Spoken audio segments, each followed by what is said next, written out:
សួស្តីមិត្តអ្នកស្ដាប់ជាទីរាប់អានជាបន្តទៅនេះសូមរីករាយជាមួយនឹងខ្ញុំបាទតាមរយៈចម្រៀងមួយបទដែលមានចំណងជើងថា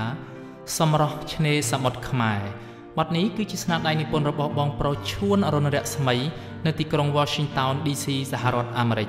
ហើយខ្ញុំបាទសូមផ្ញើកម្រងបទចម្រៀងនេះជូនដល់លោកយាយលោកតាពុកម៉ែបងប្អូនទាំងអស់ដែលនៅក្នុងប្រទេសក្តីនៅក្រៅប្រទេសក្តីស្ដាប់ជាកម្រងអនុស្សាវរីយ៍ជាពិសេសសូមផ្ញើជូនដល់បងរស្មីនិងបងស្រីដាក្រុមគ្រួសារទាំងអស់ស្ដាប់កំសាន្តសូមអរគុណពីខ្ញុំថនសមុទ្រស៊ីថន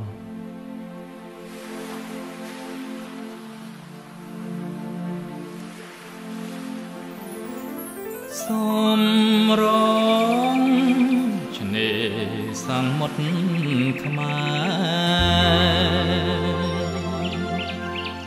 ឆ្នេរសមុទ្រខ្មែរស្រស់ស្អាតម្លឹងទេដើមដូងដហែទឹកភៀវថ្លាឆ្លងឆ្នេរវែងសន្លឹមខ្សាច់មាត់សក្បោះមច្ឆា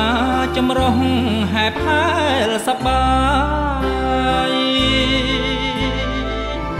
គុនមើលឯនេះមានកោះតូចធំកោះរងសន្លឹមនឹងកោះទុនសាយកោះពោះកោះប្រឹងសម្រងឆើតឆាយកោះសេះនៅឆ្ងាយពីឆ្នេរជលសាមានព្រៃកោងកាងដងច្រាងលំអូបាក់សីខ្មៅសកោះកោត្រៀបត្រាខ្លះធ្វើសំបុក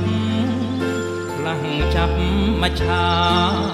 ខ្លះលើវេហាភ្ញៀវខ្ញាប្រឡាទេសភាពបវរគួររក្សាថា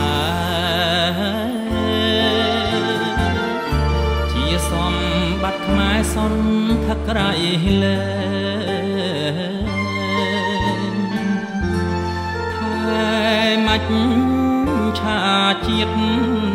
ថែឆ្នេរដូវែងផិតទេអងវែងស្រស់ជានិរន្តរ៍